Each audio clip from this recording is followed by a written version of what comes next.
మాతృదేవోభవ.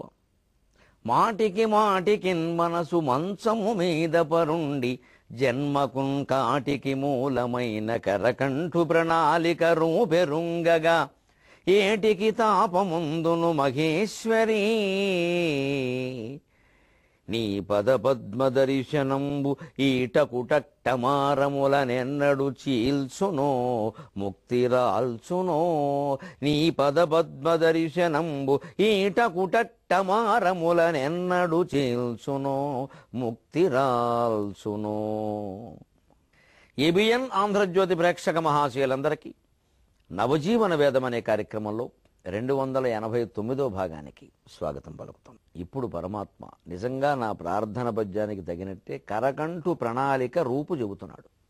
అసలు ఈ సృష్టి ప్రణాళిక ఏమిటి? ఈ సమాజం ఇలా ఎందుకుంది? ఈ కులాలేమిటి, మతాలేమిటి, వృత్తులేమిటి, ఆదాయాలేమిటి, ఈ ఆకర్షణలేమిటి? అంటే ఎప్పుడూ సమాజం దాని దారిలో అది సుఖంగా నడవాలి అంటే అందరూ తలో పని చేయాలండి. ఈవేళ సామాజిక వ్యవస్థ అతలాకుతలం కావడానికి గమనించండి. అందరికీ ఒక్కదాని మీద ఉంటుంది దృష్టి. ప్రతి రంగంలోనూ ఏకస్వామ్యం, ఆంగ్లంలో మొనోపలి అంటారు, అది బయలుదేరుతుంది. చాలా ప్రమాదం అండి అది. ఆధ్యాత్మిక రంగంలో కూడా వస్తుంది. ఇదివరకు ఉగాది వస్తే ఏ ఊళ్ళో బ్రాహ్మడు ఆ ఊళ్ళో పంచాంగం చెప్పేవాడు. ఈవేళ అందరికీ రవీంద్ర భారతిలో ప్రభుత్వం ఎవరి చేత పంచాంగం చెప్పిస్తుందో వాళ్లే కావాలి. అంటే ప్రచారంలో ఎవరున్నారు? ఇది ప్రమాదకరమైన ధోరణి అండి. చాలామంది పండితులు ఉన్నారు, నేను దండం పెట్టి చెబుతున్నాను. నన్ను మించిన పండితులు చాలామంది ఉన్నారు. నేను వాళ్ళకి శిరస్సు వంచి నమస్కారం చేస్తున్నా. వాళ్ళకి రాని ఖ్యాతి నాకు వచ్చినందుకు నేను బాధపడుతున్నాను. అయ్యో, నా గురువులు నాకంటే పెద్దవాళ్ళు మా ఊళ్ళో ఉన్నారు, మా జిల్లాలో ఉన్నారు, మా రాష్ట్రంలో ఉన్నారు, ఏమిటి వాళ్ళు అలా ఉండిపోయారేమిటి అని నేను ఎప్పుడైనా సభలకి వెడుతున్నప్పుడు అండి వాళ్ళు నా కంట పడితే కళ్ళనీళ్ళు వచ్చేసి వెంటనే దండం పెడతాను. నేను మేస్టారు క్షమించండి అన్నట్టుగా మాట్లాడతాను. నేను భలేవాడు అయ్యా, నువ్వు బాగుండవు, మాకు కావాలం అని వాళ్ళు. ఆ పెద్దవాళ్ళు పాపం 70 ఏళ్ళ వాళ్ళు, 80 ఏళ్ళ వాళ్ళు అలా ఆత్మీయంగా చూస్తే నాకు ఇంకో 100 ఏళ్ళు ఆయుర్దాయం పెరిగినట్టు అనిపిస్తుంది. ఎందుకంటే వాళ్ళకి రావాల్సిన ఖ్యాతి రాలేదు. ఎందుకంటే వాళ్ళకి మాకు మళ్ళీ ఆకర్షణీయంగా మాట్లాడడం ఏదో తెలియదు. మొత్తం మీద తేడా ఉంది. మొత్తం మీద ఈ వక్తృత్వం వేరే. శతేషు జాయతే శూరః సహస్రేషు చ పండితః వక్తా దశ సహస్రేషు దాతా భవతి వా నవా అన్నాడు. 100 మందిలో ఒక వీరుడు ఉంటాడు. వీరుడైన వాడు 100 మందికి ఒకడు ఉంటే గొప్ప. బాగా మాట్లాడగలిగిన వాడు, పండితులైన వాడు 100 మందిలో 1000 మందిలో ఒకడు ఉంటాడు. అసలు ఆ పండితుల్లో కూడా మళ్ళీ బాగా మాట్లాడగలిగి సభారంజకమైన వాక్శక్తి ఉన్నవాడు 10,000 మందికి ఒకడు ఉంటాడు. ఇవాళ రాష్ట్రంలో నేను ఆశ్చర్యపోతున్నాను. ఆధ్యాత్మిక రంగంలో 8 కోట్ల మందికి 2-3 కనపడుతున్నాం. మరి 10,000 మందికి ఒకడు ఉండాలి కదండి. ఎప్పుడు ఆ విభాగాన్ని మనం చూసుకోవాలి.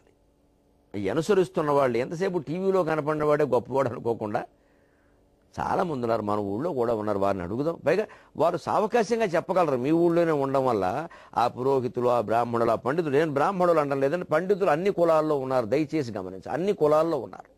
మనం ఏదో అసలు వీళ్ళకి పాండిత్యంతో సంబంధం లేదు అనుకున్న కులాల్లో కూడా ఈవేళ మహత్తరమైన విద్య నేర్చుకుని విశ్వవిద్యాలయ ఆచార్యులైన మహానుభావులు చాలామంది ఉన్నారు. వారిని మనం గౌరవించాలి. వారి దగ్గరికి వెళ్ళాలి, అడగాలి.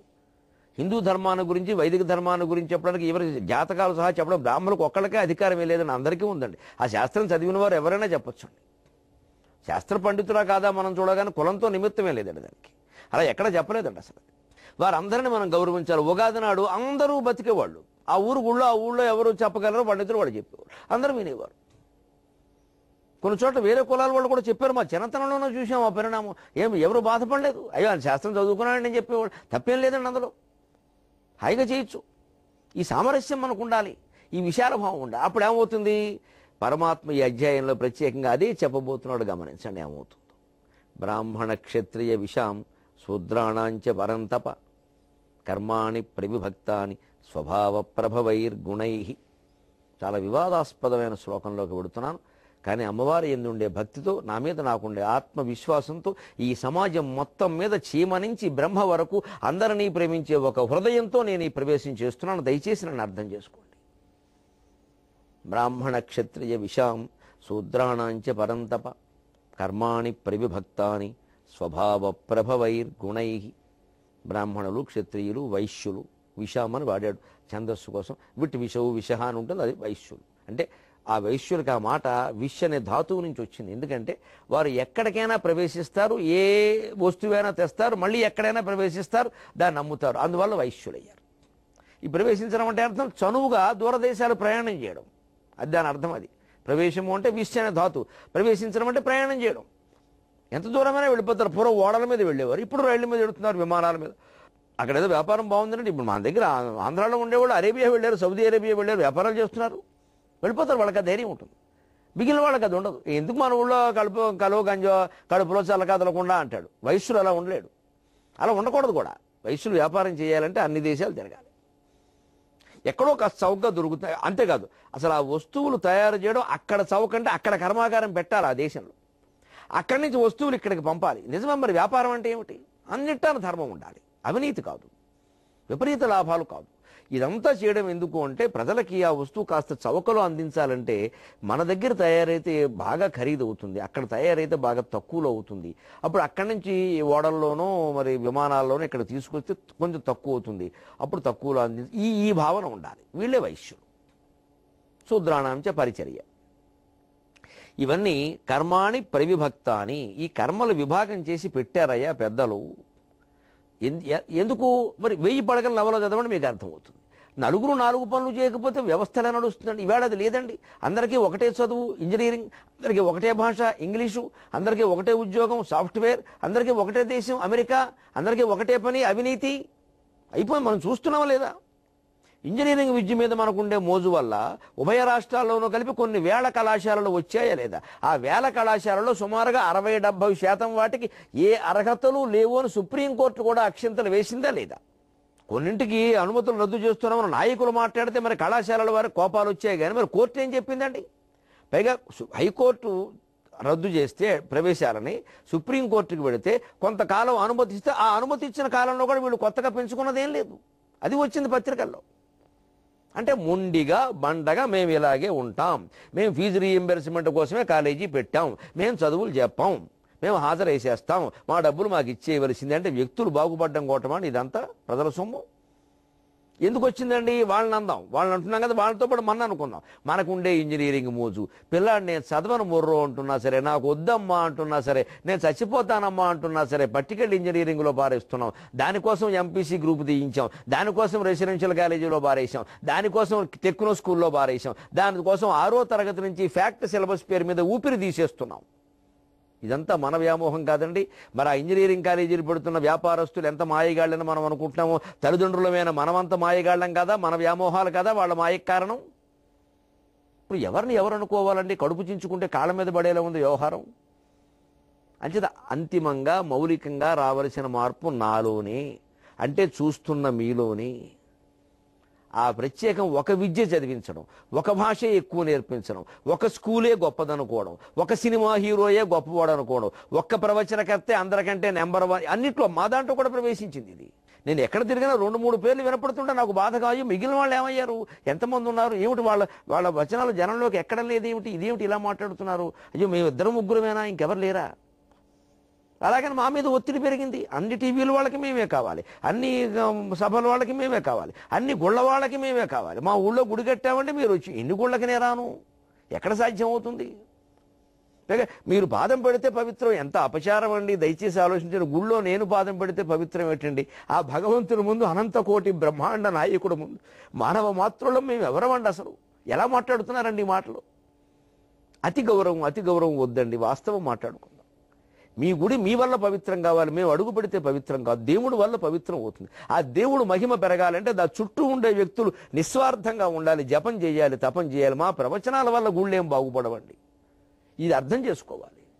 విపరీతంగా ఒత్తిడి వస్తుంది నా మీదైతే ఈ గుళ్ళు పేరు మీద. నీకు అన్ని గుళ్ళు వీధి కూరండు కట్టించారు, ఎక్కడ కడతాం? రామంటే పాపం బాధపడతారు, కొందరేమో నిష్ఠూరాలు, దగ్గర వాళ్ళ చేత రికమెండేషన్లు. ఎక్కడి నుంచి అమ్మా ఈ ఒత్తిడి? అసలు ఎందుకు వస్తున్నాయి ఈ గుళ్ళకి? ప్రచారం ఏమిటండి? గుడికి బడికి ప్రచారం ఆ తప్పు కదా. గుడికి బడికి ప్రచారం ఎలా ఉంటుందో నేను చెబుతా. గుడికి బడికి ప్రచారం ఎలా ఉంటుంది అంటే, నిజంగా ఆ దేవుడి దగ్గర తపస్సు చేసే ఒక్క వ్యక్తి అయినా ఉండాలండి. ఆ అర్చకుడు ముఖ్యంగా అక్కడ తపస్సు చేయాలి, జపం చేయాలి. అంతసేపు బయట కూర్చుని సొల్లు కబుర్లు చెప్పుకోవడం కాదు అర్చకుడు. లోపల కూర్చోవాలి. దేవుడు అంత గొప్పవాడని మీరు చెప్తారు, మీరు లోపల ఎందుకు ఉండలేకపోతున్నారు? రామకృష్ణ పరమహంస చేసిన తపస్సు చేయాలి. అప్పుడు ఆ గుడి, ప్రతి గుడి తిరుపతి గుడి అవుతుంది, ప్రతి గుడి శ్రీశైలం గుడి అవుతుంది. ఆ మహాదేవాలయాలు మహానుభావులు అన్నమాచార్యుల వల్ల, కన్నప్ప వల్ల, వీళ్ళ వల్ల కాలేదండి. జంగమ భక్తులు చేస్తే కదండి శ్రీశైలం, కన్నప్ప వల్ల కదండి కాళిదాసు, అన్నమాచార్య వల్ల కదండి తిరుపతి, రామదాసు వల్ల కదండి భద్రాచలం. మరి మన గుడిలో ఎవరు రామదాసు మిత్రమా? మన గుడిలో ఎవరు కన్నప్ప? మన గుడిలో ఎవరు అన్నమాచార్య? ఇక్కడ అన్నమాచార్యులు ఉంటారు కానీ అన్నమాచార్యులు లేరే. వస్తే కన్నం వేసేద్దాం అంతే. మరి దానికి మళ్ళీ ప్రవచనాలకు మేము రావాలి ఇక్కడ. అప్పుడు లేనిపోని మహిమలన్నీ మాకు చెబుతున్నారు. పుస్తకాలు ఇచ్చేసి చెప్పండి, బాగా చెప్పండి, మా గుడికి బాగా గుడికి ప్రచారం అడ్వర్టైజింగ్ కంపెనీయా? మేము చెబితే ఎంత చెబితే ఉపయోగం? దానికోసం మాకు డబ్బులు ఇవ్వడం, మేము దొంగ మాటలు చెప్పడం, మాకు అన్న తిన్నాను అన్నవారు కదా, మమ్మల్ని భగవంతుడు క్షమించొద్దా? ఎంత పాపం అండి. మేము చేస్తున్నది, మా చేత చేయిస్తున్నది ఒత్తిడి చేసి. అలాగే బడి, నిజంగా బాగా చదువు చెబితే పిల్లలు బయటికి వెళ్ళి చెప్పరండి, తల్లిదండ్రులు అనుకోరండి, రారండి. ఎందుకండి ప్రకటనలు? నవ్వే మొహాలు, ఏడిచే మొహాలు, బొట్టు లేని మొహాలు, చింపిరి జుట్టు మొహాలు వేసి అమ్మాయిల్ని ఫస్ట్ ర్యాంక్ చింపిరి జుట్టు బొట్టు లేని స్కూల్లో అసలు చేర్చకూడదు. అమ్మాయిలు బొట్టు లేకుండా చింపిరి జుట్టుతో ప్రకటన వచ్చి అలా బడిలో చేర్చకూడదు. ఆ బడిలో చేస్తే అశుభం. అది ప్రకటన. ర్యాంక్ వస్తే చాలా, సంస్కారం అక్కర్లేదా? భారతీయ సంప్రదాయం అక్కర్లేదా? ర్యాంక్ ఒకటేనా? ఈ ప్రకటనలు అవసరమా అండి బడికి? అలాగే వైద్యశాల, వైద్యం ఎవరికైనా తగ్గితే వాళ్ళు వెళ్ళి చెప్పుకోరండి, మేము ఇంత ప్రకటనలు ఏమిటండి? కోత లేదు, నొప్పి లేదు, సర్జరీ లేదు, మీరు ఆసుపత్రిలో ఏమీ ఉండవు, తర్వాత అప్పులే ఉంటాయి, ఇంకేం ఉండవు. అన్ని పెద్ద పెద్ద ప్రకటనలా. అంత అవసరమా? మన దగ్గర వైద్యం చేసుకున్నప్పుడు వెళ్ళి చెప్పడా? ఇదంతా వ్యాపారం కదా. ఇవాళ ఏమైంది? వైద్యం బాగుంది, దానికి అందరూ వచ్చేసారు. స్కూల్ బాగుంది, దానికి ఎక్కువ మంది వచ్చారు. అంతే, ఒక స్కూల్ వాడే మొత్తం రాజ్యం వేస్తాడు. అలాగే ఈ తలనొప్పి పెరిగింది కాబట్టి ఆధ్యాత్మికత కూడా బ్రహ్మాండంగా ఉంది. ఇప్పుడు తలనొప్పి పెరిగిన కొద్దీ మాకు డిమాండ్ ఎక్కువ ఉంటుంది. మరి మాకు బుర్ర వేడెక్కిపోతుందని ఏమన్నా మంచి మాటలు చెప్పండి, మంచి మాటలు చెప్పి మేము ముంచేస్తాం. మాకు ఇచ్చారు అవకాశం. ఈ మొత్తం ఎందుకు జరుగుతున్నాయండి? పూర్వం 4 కులాలు, బ్రాహ్మణులు, క్షత్రియులు, వైశ్యులు, శూద్రులు. అలాగే ఇప్పుడు మనం ఆ కులాలు తీసేయండి, వాటి గురించి మనం మాట్లాడుకోవద్దు. అవన్నీ మారిపోయినాయి ఇప్పుడు. అసలు ఆ ప్రసక్తే మర్చిపోండి. అందరము తలో పని చేపట్టకపోతే సమాజం అనేటువంటి 1000 స్తంభాల గుడి నిలబడుతుందా మిత్రమా? మనం చేస్తున్న పనిని ప్రేమించాలి కానీ నాకు డబ్బు వచ్చే పనే ముఖ్యం అంటే ఏమైపోతుంది? పైగా ఎవరెవరు ఏ పని చేయాలో ఇంచుమించుగా స్వభావ ప్రభవైర్గుణై. గమనించండి ఆ మాట. కర్మాణి ప్రవిభక్తాని. ఆ కర్మలు ఇంచుమించుగా చిన్నతనంలోనే విభాగం చేసి పెట్టేశాం అంటున్నాడు కృష్ణుడు. అంటే సమాజం, అక్కడ కృష్ణుడు కూర్చునేలా చేశాడని కాదు, అక్కడ భగవంతుడు ఏం చేయడు, అలాగా నిష్క్రియ, ఆయన ఏం చేయడు. వ్యవస్థలో నిర్మాణం అయిపోయింది. అలాగా స్వభావ ప్రభవైర్గుణై. స్వభావం నుంచి పుట్టినటువంటి గుణముల వల్ల. జాగ్రత్తగా అర్థం చేసుకోండి. స్వభావం ఏమిటి? స్వభావం. ఈ స్వ ఎక్కడది? ఆత్మకు సంబంధించి. ఆత్మకి భావం ఏమిటి? అసలు పుట్టిన తర్వాత ఏవో కొన్ని బంధాలు ఏర్పడ్డా కొన్ని భావాలు వస్తున్నాయి కానీ స్వభావ పుట్టినప్పుడే భావం ఎక్కడదండి? అంటే జన్మాంతరమైన సంస్కారం. వీడు పూర్వజన్మలో చేసుకున్నటువంటి ఫలాలను బట్టి, పూర్వజన్మలో చేసుకున్నటువంటి రకరకాల పనులను బట్టి ఇతను తర్వాత ఏ పని చేస్తే ఈ ఫలితాలు, ఆ జన్మలు మంచి చెడ్డ ఏదైనా పుణ్యఫలాలు పాప ఫలాలు ఏదైనా కావచ్చు అనుభవిస్తాడో ఆ వృత్తే చెయ్యాలి, ఆ కష్టమే పడాలి, ఆ యాతనే పడాలి. అలాగే ఆ వృత్తి చేపట్టి ఆ సుఖమే పడాలి. ఎందుకంటే ఆయన భోగాలు అనుభవించవలసిన యోగం ఉంది. ఆ స్వభావాలను బట్టి చిన్నతనంలోనే వాళ్ళకి ఆ బుద్ధులు పుడతాయి. ఎందుకే అన్నప్రాశన. అక్కడ రకరకాల వస్తువులు దేన్నో పట్టుకోమండం. వాడు ఏం పట్టుకున్నా సరే మనం ఇంజనీరింగ్లోనే చేర్పిస్తున్నాం, వాడు ఏం పట్టుకున్నా సరే మనం మెడిసిన్లోనే చేర్పిస్తున్నాం. అంటే మనం అన్నప్రాశన కూడా నమ్మకం లేకుండా చేశాం. మనకి వైదిక కర్మకాండ మీద నమ్మకం ఉందో తెలియదు, లేదో తెలియదు. ఉంటే దాని ప్రకారం నడిపించాలి, లేదంటే ఆ చేయడమే మానేయాలి. చేస్తాం, ఏదో చేయాలి కదండి, ఎందుకు అది మనకు తెలియదు. నమ్మకం లేని పని చేయడం ఏమిటండి అసలు? ఇక నమ్మకం ఉంటే ఆ పని చేయలేదా మానేయి. పైగా చేయడం బ్రాహ్మణులు అన్నాం అక్కడి నుంచి. వాళ్ళు ఏదో చేస్తారండి, మరి వాళ్ళని నమ్మమని ఎవరు చెప్పారు మిమ్మల్ని? వాళ్ళు పిలిచింది మీరే కదా. వారి పద్ధతిలో వారు చేయించారు, వారిని అనుకోవడం ఎందుకండి? అంటే అసలు నమ్మని ఒక విచిత్రమైనటువంటి వ్యవస్థలో మనం పడ్డాం. అందుకే ఇక్కడ కావాలనే చిన్నప్పుడు మీరు దయచేసి 10 ఏళ్ళు 15 ఏళ్లలోగానే వాళ్ళ ప్రవృత్తుల్ని గమనించండి. అతను అస్తమానం మెకానిజంలో ఉన్నాడు అనుకోండి, వాడిని ఇంజనీరింగ్ చేద్దాం, లారీ బాగవుతుంటే కూర్చున్నాడు, లేకపోతే ఓ కారు బాగు చేస్తుంటే కూర్చున్నాడు, ఓ సైకిల్ నట్టు తిప్పుతున్నాడు అనుకోండి, అతని మెకానిక్ రంగంలో పెట్టండి. అవమానం అనుకోకండి, అందులో అతను చాలా గొప్పవాడు అవుతాడు. నేను మా అబ్బాయిని స్వయంగా హోటల్ మేనేజ్మెంట్లో చెప్పాను, నేను మొహమాటం లేకుండా చెప్పాను. వాడిని గమనించాను. నేను ఇంటర్మీడియట్ దశకు వచ్చేసరికి వాడికి పుస్తకాల మీద లేదు దృష్టి. బయటికి అస్తమానం తిరిగేవాడు. ఎక్కడైనా ఏది రిపేర్ అవుతుంటే అక్కడ కూర్చునేవాడు. మా ఇంట్లో ఏదైనా వచ్చింది వాడే మా సమర్థుడు. బయటికి వెడతాడు, వాడిని పట్టుకొస్తాడు, బాగు చేయిస్తాడు, కూర్చుంటాడు, బొమ్మలేస్తాడు సుఖంగా. వాడు ఉంది. వాడు వ్యాపకాలు వాడుకునే గమనించాను. నాన్న నువ్వు ఏం చదువుకుంటా అనవసరంగా ఇంజనీరింగ్, నీకు ఏం కావాలో చెప్పాను. నేను హోటల్ మేనేజ్మెంట్ చేస్తాను, చేయించాను. హాయిగా ఉన్నాడు వాడు, సుఖంగా. ముందే ఉద్యోగం వచ్చేసింది. ఇవాళ చాలా అవకాశాలు చాలా బాగున్నాయి దానికి. బాగానే ఉన్నాడు వాడు రంగంలో వాడు. అంతేగాని నేను వాడు బలవంతంగా ఇంజనీరింగ్ చేయించుంటే. సొంత ఉదాహరణ చెబుతున్నందుకు మన్నించండి, కానీ వాస్తవం నేను చేసి చెబుతున్నా. చేయను దాన్ని నేను చెప్పను దాన్ని చెప్పింది చేయకుండా నేను ఉండలేను. అది నా బలహీనత అనుకోండి మీరు. ఒకవేళ నా వల్ల కాకపోతే నాకు కాలేదమ్మా మీరైనా చేయండి అని చెబుతాను. అందుకని ఏవో గొప్పలు చెప్పడం నాకు తెలియదు అసలు. మా అమ్మ నేర్పలేదు నాకు అది. రెండో వాడు ఏమో మీ సాహిత్యం చదువుతాను, అది కూడా చూసా. నాటకం నా చేతికి కంకణాలు ఉంటే నీకు రావు, నీకు లంకణాలు అయిపోతాయి, మొహమాట పడద్దు. చూసుకో, పద్యం తప్ప అన్నం లేకపోయినా బతకగలవా? నేను అలాగే బతికా. నేను పద్యాలు తాగి బతికా. నేను ఛందస్సు తిని బతికాను. నువ్వు బతకగలవా? ఈ అవకాశం లేకపోయినా నీ ఇంట్లో నువ్వు కూర్చుని మనుచరిత్ర చదువుకుంటూ ఆనందించగలవా? 2 మెతుకులు తిని పడుకోగలవా? ఈ పరీక్ష నా కొడుకు నేను 2 ఏళ్ళు ఇంటర్మీడియట్లో పెట్టా. వాడి చేత ఎంపీసీఏ చదివించి కావాలని. అప్పటికీ వాడు ఎంపీసీ పుస్తకాల్లో అమరకోశం, మనుచరిత్ర లాంటివి పెట్టుకుని దొంగతనంగా చదువుతుంటే ఉపాధ్యాయులు వాడి మీద ఫిర్యాదు చేస్తే చూసి అయ్య బాబోయ్ వీడు ఇందులోకి రావాల్సిన వాడు అని చెప్పి మనం నిర్ణయించుకుందాం. తర్వాత తీసుకెళ్లి సెంట్రల్ యూనివర్సిటీలో ఐఎంఈలో చేర్పించే ఇంటిగ్రేటెడ్ ఎంఏ. నా బిడ్డని చెప్పుకోవడం కాదమ్మా, మీ ఆనందం కోసం చెబుతున్నా. పిల్లల ఆసక్తులను ప్రోత్సహించండి. వాడు యూనివర్సిటీ 5 ఏళ్ళు ఎప్పుడు సెమిస్టర్లో వాడు ఫస్టో సెకండో వచ్చాడు, యూనివర్సిటీ ఫస్ట్ వచ్చాడు, బంగారు పథకం పొందాడు, తండ్రి పేరు నిలబెట్టాడు. మొదటి అబ్బాయి శ్రీశ్రీ, రెండో అబ్బాయి గురజాడు. పిల్లలిద్దరూ బాగున్నారు భగవంతుడి దయ వల్ల. బుద్ధిమంతులేరి పుత్రులు ఇరువురు కూడా వేరు కోర్కెలేదు పేర్కొరంగా అని మా గృహప్రవేశం శుభలేఖలోనే వేశాను నేను. ఆనందం కారణం భగవద్గీతను నేను అనుసరించానమ్మా, అందుకని సుఖంగా ఉన్నాను. పిల్లల్ని ఒత్తిడి చేయకండి, వారికి ఇష్టమైన చదువులు చదివించండి. డబ్బు వచ్చే చదువుల కోసం చూడకండి. డబ్బు రావడం ప్రధానం కాదు, వారు సుఖంగా బతకడం ప్రధానం. వాడు 4 ఏళ్లలో అమ్మాయి పాచి పనులు చేసుకున్న మంచిదేనని ఆనందంగా ఉండాలి. ఆ అమ్మాయి స్వతంత్రంగా బతకాలి, స్వేచ్ఛగా బతకాలి. ఈ సాఫ్ట్వేర్ పేరు మీద నాశనం అయిపోకూడదండి. అంత ఒత్తిడి అవసరం లేదండి. ఇది బ్రాహ్మణ క్షత్రియ విషాం శూద్రాణాంచ పరంతప కర్మాణి ప్రవిభక్తాని స్వభావ ప్రభవైర్గుణై. వాళ్ళ జన్మాంతర సంస్కారాన్ని బట్టి దానికి తగిన శరీరం వచ్చింది అర్జున.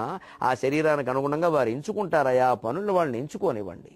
మీరు ఎందుకు ఒత్తిడి చేస్తున్నారు? దానివల్ల ఎంత అతలాకుతలమైపోతుంది సమాజం.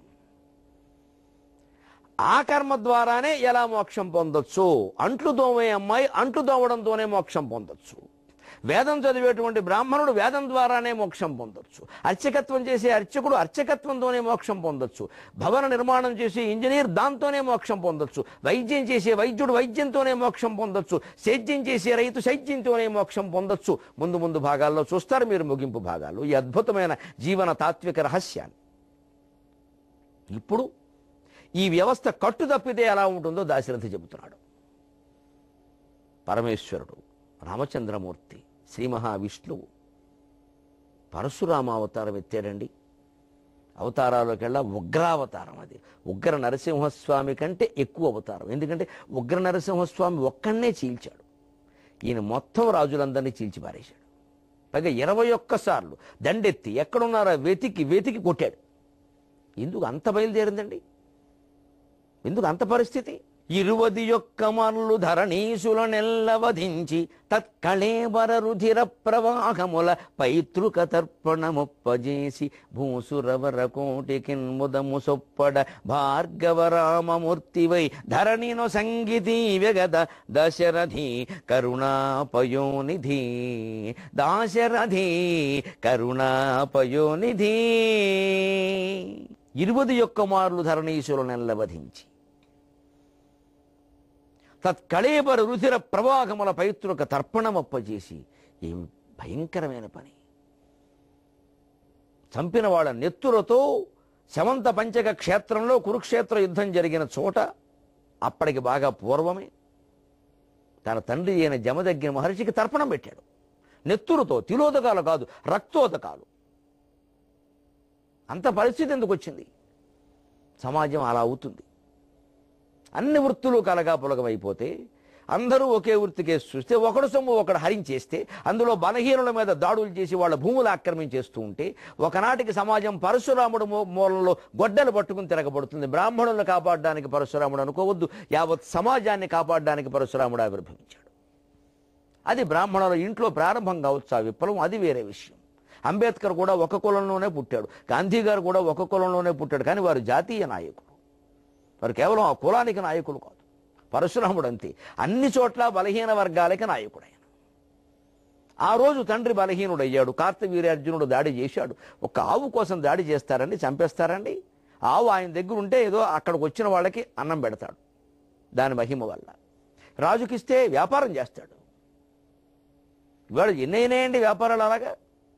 ఆ వ్యాపారం జరగకూడదని ఎవరి బ్రాహ్మణులా ఉండాలి, రాజు రాజులా ఉండాలి. ఎందుకయ్యా క్షత్రియ ధర్మాన్ని అతిక్రమించి కొంపల మీద దాడి చేస్తున్నావు నువ్వు? నీకు లోకుగా ఉన్నాం మేము, నీకు కాదు మొత్తం నీ జాతికి అంతటికి బుద్ధి చెబుతా అని గొడ్డలు పట్టుకుని 21 సార్లు దండెత్తి వధించాడు. ఇవాళ జరుగుతున్న దుర్మార్గపు రాజకీయాలు చూస్తుంటే మరో పరశురాముడు అవసరం అని మనకు అనిపించట్లా? అది దుర్మార్గం ఎందుకు అవుతుందండి? సరైన అవతారమే. అంటే వ్యవస్థ అతలాకుతలమైపోతే, ఒకరి హక్కులు ఒకరు హరించేస్తే, ఒకరి స్వేచ్ఛను ఒకరు హరించేస్తే, సమాజంలోనే ఒకరికి భగవంతుడు ఒకరిలో ఆవేశించి తాను పరశురాముడై వారు పట్టుకున్న కలం గొడ్డలుగా మారి మొత్తం సమాజ వ్యవస్థను మార్చేస్తుంది.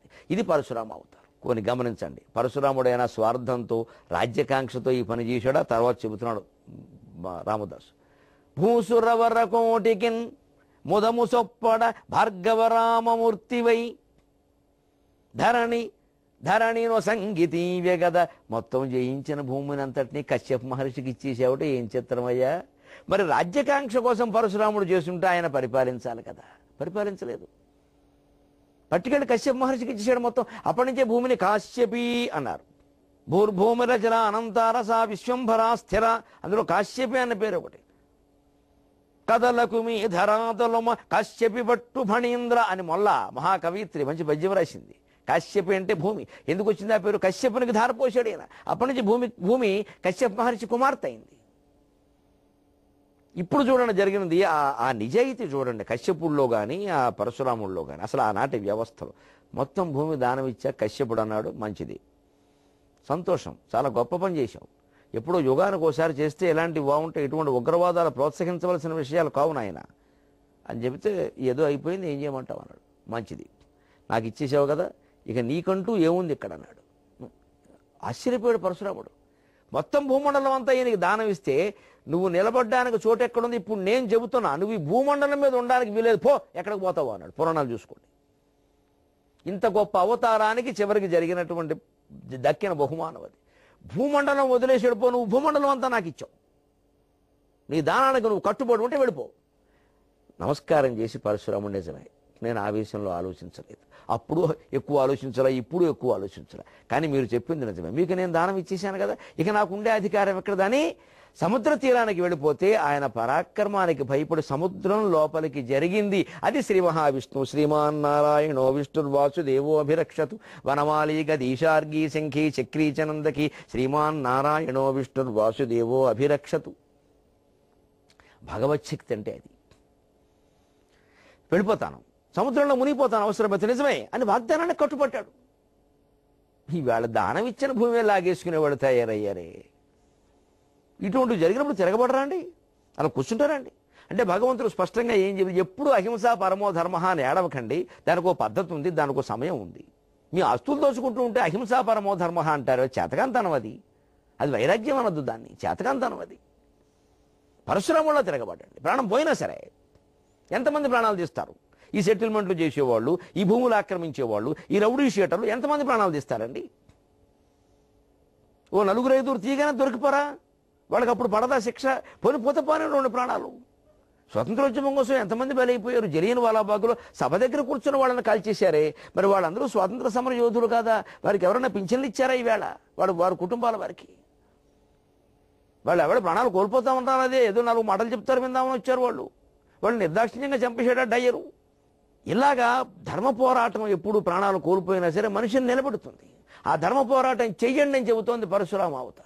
అంతేగాని మళ్ళీ అది భూమి కోసం కాదు. కాబట్టే భూమి మొత్తం ఆ కశ్యపుడికి ఇచ్చేశాడు.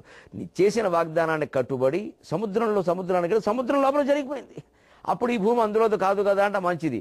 ఆ సముద్ర తీరంలో ఉన్నాడు పరశురాముడు వెళ్ళి. ఏమి ఆశ్చర్యకరమైన పురాణాలండి. ఆధునికంగా కాస్త అవగాహన చేసుకోగలిగితే ఎంత చైతన్యాన్ని నింపుతున్నాయి ఈ పురాణాలు. ఇవి మానేసి మనం పరశురాముడు కూర్చున్న చోటు ఇదే, అక్కడో అరటిపండు పెట్టు, కశ్యపుడు తపస్సు చేసిన చోటు ఇది, అక్కడో అగరొత్తి వెలిగించు. ఈ అజ్ఞానంలో పడ్డాం. నువ్వు ఎన్ని అగరొత్తులు వెలిగించినా, ఎన్ని అరటిపళ్ళు పెట్టినా కశ్యపుడు కాలేవు, పరశురాముడు కాలేవు. ఒక ధర్మావేశం, ధర్మాచరణ ఉన్నప్పుడే అవుతావు. అదే పరమాత్మ చెప్పి, అయ్యా కర్మ స్వభావ ప్రభవైర్ గుణై, స్వభావాన్ని బట్టే వాళ్ళ గుణాలు ఉంటాయి. వాళ్ళని ఆ చదువుకోనండి, వాళ్ళని ఆ పని చెయ్యనివ్వండి. అంతేగాని నేను ఎలాగ నా సమాజంలో పేరు ఉన్నవాడిని కదా, నా పిల్లలిద్దరూ ఖచ్చితంగా ఒకరు డాక్టర్ ఒకరు ఇంజనీర్ కావాల్సిందే, లేకపోతే నేను ఎలా బతుకుతాను, ఈయన బతుకు కోసం వాళ్ళు అవ్వాలండి. అలాగే వివాహాలు కూడా నిజమేనమ్మా, 18 ఏళ్ళు దాటే పిల్లల ఇష్టం తప్పదు. ఇవాళ వాళ్ళు చేసుకున్న పెళ్లి మనకు నచ్చిందా, సంతోషం కలిపేసుకుంటే అంతకంటే గొప్ప విషయం లేదు. అది చాలా గొప్ప విషయం ఎప్పుడు. కానీ కలుపుకోలేకపోయాం తప్పలేదు. ఎవరు కులాల ఆచారాలు వారు వదిలేయాలి. ఆ విషయాన్ని పరువు హత్యలకి పోకూడదు, మహానేరం అది. వాడు 18 ఏళ్ళు దాటాయండి, వాడు ఇష్టం వచ్చిన అమ్మాయిని చేసుకునే అధికారం వాడికి ఉందండి. అందులో ఎవరు మాట్లాడే పని లేదండి. రామచంద్రమూర్తి ఏమో తండ్రికి చెప్పకుండా వెళ్ళి శివధనుర్భంగం గావించి పెళ్లి చేసుకుంటే మనం సమర్థిస్తాం, కుర్రాడు చేసుకుంటే వ్యతిరేకిస్తాం. వ్యతిరేకించవచ్చు ఎప్పుడు. నిజమేనండి, సీత లాంటి అమ్మాయి కదా అనొచ్చు. సీత లాంటి అమ్మాయి సీత అంత గొప్పదని నీకు రామాయణం అయ్యాక తెలిసింది. ఎప్పటికీ మనకి సీత విషయంలో శంకలే. సీత పేరు పెట్టడానికి అనుమానిస్తారు ఎంత ప్రేమించేవాళ్ళు. ఆ కష్టాలు వస్తాయంటారు మళ్ళీ. ఆయన తండ్రికి చెప్పాలా, గురువు గారికి తీసుకెళ్ళి 12 గెలిచాడు, చేసుకున్నాడు.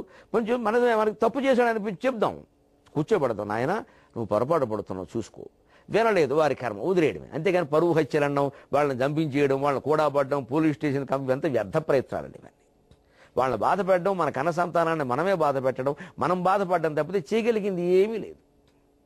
అనవసరంగా కుటుంబాన్ని పరువులో బజార్లోకి లాక్కోవడం, చదువుల పేరు మీద, పెళ్లిళ్ల పేరు మీద పిల్లల్ని హింస పెట్టద్దు. వారి చదువు వారు చదువుకోనివ్వాలి. ఉద్యోగం, పెళ్లిళ్ల విషయంలో మన సలహాలు మనం చెప్పాలి. విన్నారా మంచిది, వినకపోతే మరీ మంచిది, ఇంకా చెప్పక్కర్లేదు. సెలవు.